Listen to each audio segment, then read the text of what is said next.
My name's Jim Groom. I'm a filmmaker that covers many areas. My first role in the film industry was a film editor, which I'm glad I did really, because it gave me the experience to become a film director. A lot of good directors have come from the background of film editing, and funny enough I was going to be a camera operator, but I'm glad I did choose the editing route, say for directing, which I've done 2 films now. Based at Pinewood Studios, been here for close to 10 years. Yeah, funny enough, I was going to be a deep sea diver. Well, not deep sea diver as in the big brass helmet, but like aqualung. But at the age of 8, I watched the film Frankenstein, the one with Boris Karloff, the 1932 one I think it is. And I fell in love with it, and that's when I decided to be a filmmaker. It evokes so many emotions in me. I thought that's what I want to do. I want to make films that can make people frightened, laugh. Well, hopefully the 2 films I made, I might have been able to do that. So that's my background in the film industry. It's an industry I love. It's a difficult industry to work in. There's sometimes pots of money, but on the whole, very little money. You've got to be quite prepared to rough it in this industry to succeed and carry on. But you know, I've done it now for 30 odd years, maybe 40 years. Do I regret it? No, I love it actually. I've been self-employed since 1982. I set up a company called Framework Films. That was me and a guy called Frank. That dissolved in 1984. I met Tim Dennison, who was an assistant director. Bizarrely, I said, look, do you want to form a company together? And he said yes. And we called that Montage Films, which is the company that made Billy the Kid. That ran until 1994. We had many offices in Soho. 94, me and Tim parted amicably. We still were very good friends. And I went out jobbing, taking any job I could, which was gripping, sparking, running. I decided no, I need to get back in and run an office again, and I took Room 36 Film Productions, which was formed in I think 94, and changed its name to Ivory Towers Entertainment, and that was in I think 2001. I formed Ivory Towers Entertainment. Took these offices here at Pinewood. I was working at home before that. Decided this wasn't working. Too easily distracted by putting the kettle on, watching TV. So I decided I needed an office. Wanted to go to Brave Studios. That is, unfortunately, people know it's shut down now. Rang up Pinewood Studios and said, yeah, you can have an office here. And that was, I think, in year 2010, I think, or 2009. It's a film post-production company. Behind the camera is a Steam Deck. I used to edit on film, but now it's all digital. I'm editing on Final Cut. But we do production. I've made quite a few making of documentaries. Made 4 like Hammer films. Made 2 feature-length documentaries, one on a cameraman Gil Taylor, one on fun fairs. So it's a bit of a mixed bag really, mainly post-production but production as well. And if you turn the camera right around, there's a film scanner which turns film to digital files. That's been going on for the last couple of years, so quite comprehensive. The trouble is though, it keeps you really busy. Not much of a social life when you're doing this sort of work.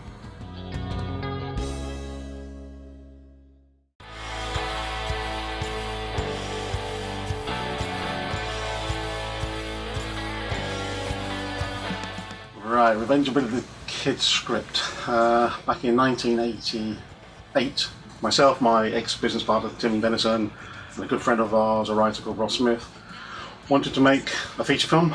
We'd been in the industry for quite a while, but it was a feature film we wanted to do. And there was bizarre things going on about, you know, we'd sell our kidneys to raise some money to make a low-budget film. I'm glad we didn't go down that route. And the first thing was we needed a script. We knew it'd be low budget, and to make a low budget film you want to try and have as little as cast as possible and one location. Things like hospitals were spoken about, and in the end we decided, well, why not go for a farm? So the farm idea was chosen, and then it was what can the story be?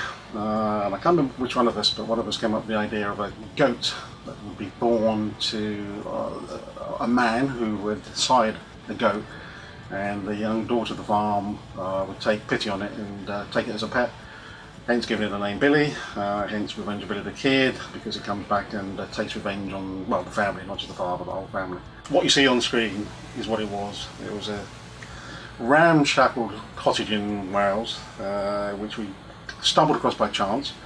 In fact, when we parked up to go and see the guy, when we looked at the cottage, there was rats on the windowsills eating the flies on the windows.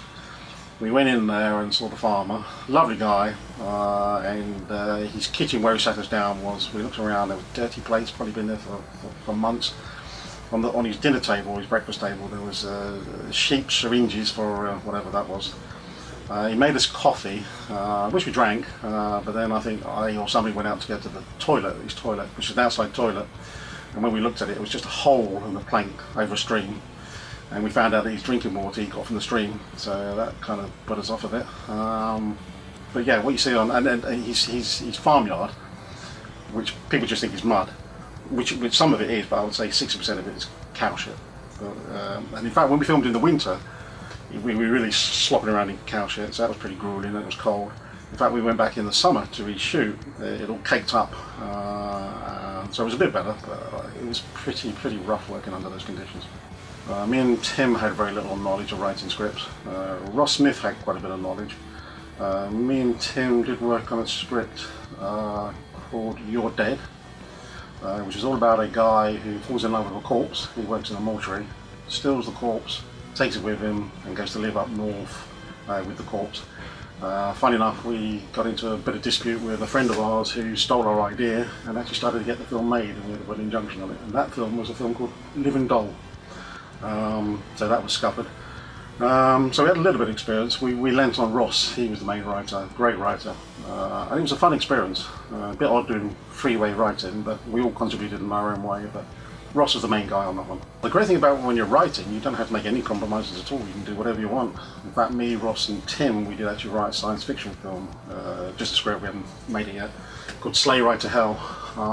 Big budget, if it ever gets made, science fiction comedy.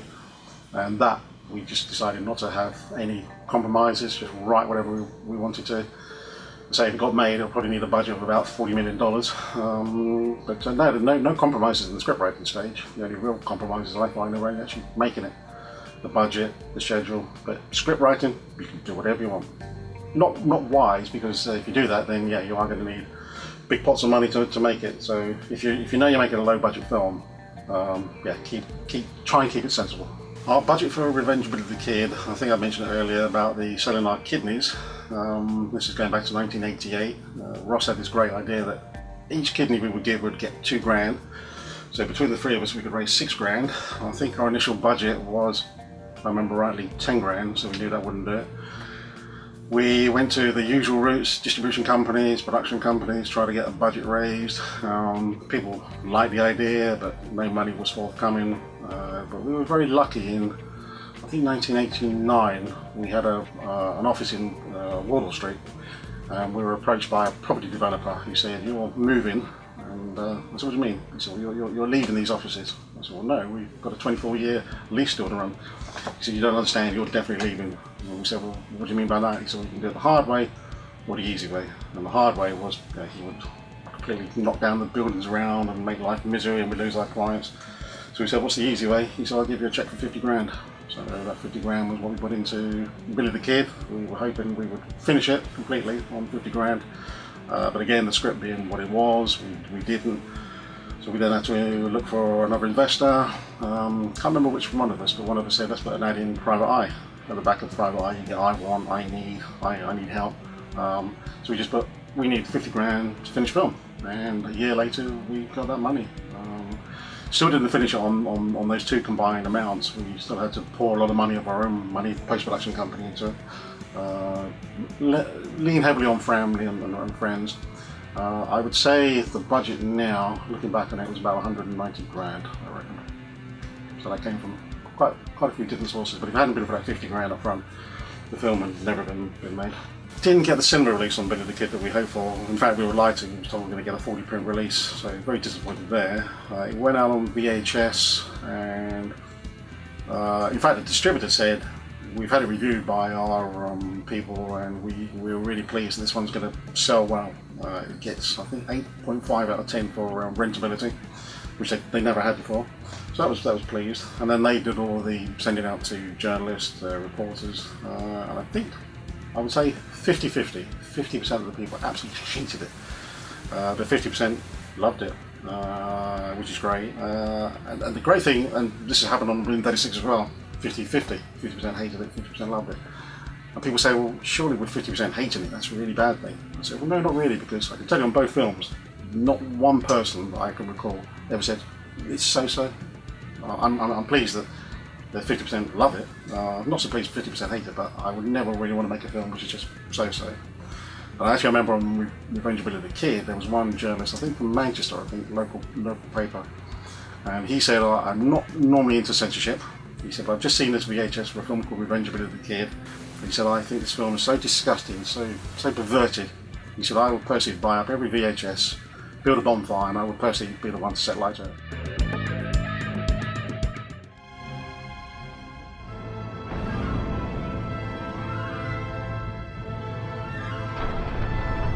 So, what room have you bung me in this week? Room 36. Very similar to Billy the Kid. We just got stuck in, we didn't do any character device breakdowns on post-it notes or anything. And funny enough, unlike Billy the Kid, that one kind of worked. It went from A to Z, not needing a subplot or anything. Although it did get changed from the original script because the first shoot gave us an 78-minute cut, and we knew that it wouldn't work like that. And in fact, even at 18 minutes, wherever it was a bit too long. So a year, actually quite a few years later, we needed to go out and film again. So the script was looked at, and we did introduce a subplot again. Anybody that knows the film, in its original days, it all was set on the third floor, the two rooms, room 36, room 38. In the new shoot, we decided to open it up with the reception area. And people said, oh, you'll never get away with that. I think it was 7 years later filming. Actors are going to look different. But amazingly, I think we achieved it. I think I don't think there's anybody that's turned around and said, yeah, you can tell there's a huge gap in between. Paul Herzberg, the actor, said, you'll never get away with it. He said, I'm going bald now, so we've got him a wig. No, I think we did okay on that.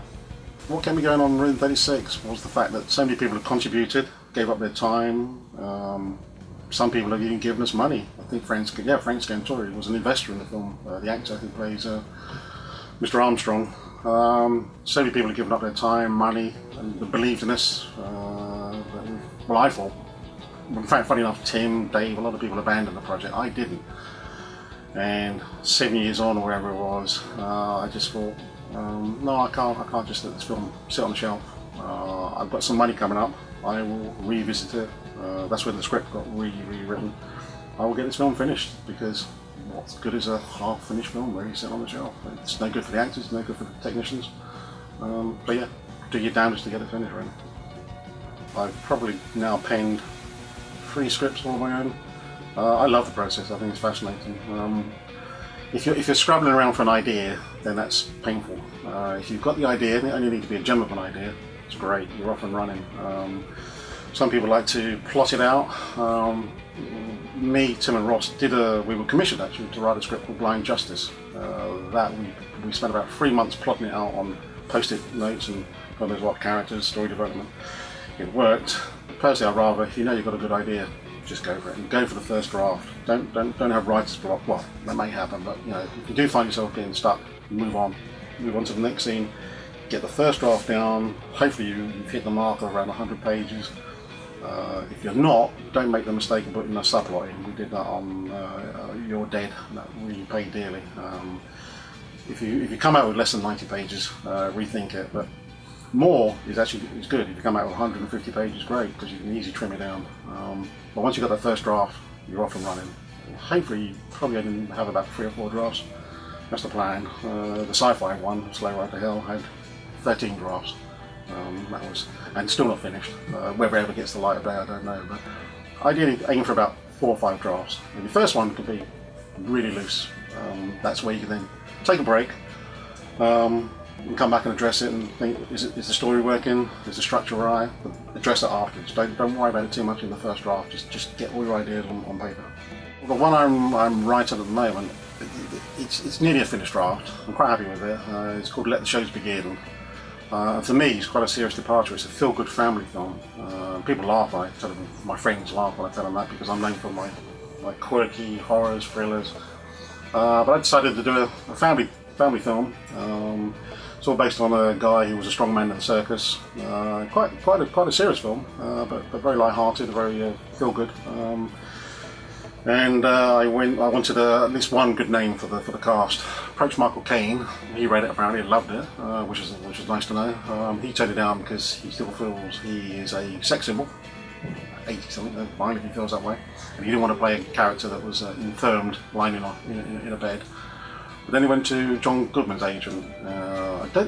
He knows the principle of it. He likes it. I don't think he's read the script, but his agent did, and she loved it. She rang me up from LA and said, "Look, I really want John Goodman to do it. I think the script is really heartfelt. It's really touching, magical in a way." And she was really going to push for him. I've been lazy. I've not done anything about it, unfortunately, but that was good to hear. That really gave me encouragement. That was really nice to hear. Pros and cons of being an independent filmmaker. The biggest drawback is you don't have the money to do what you want. But in a nutshell, for me, being independent means you've got nobody breathing down your neck. No one's telling you what to do. Look at films these days, you've probably got about 10, 20 producers.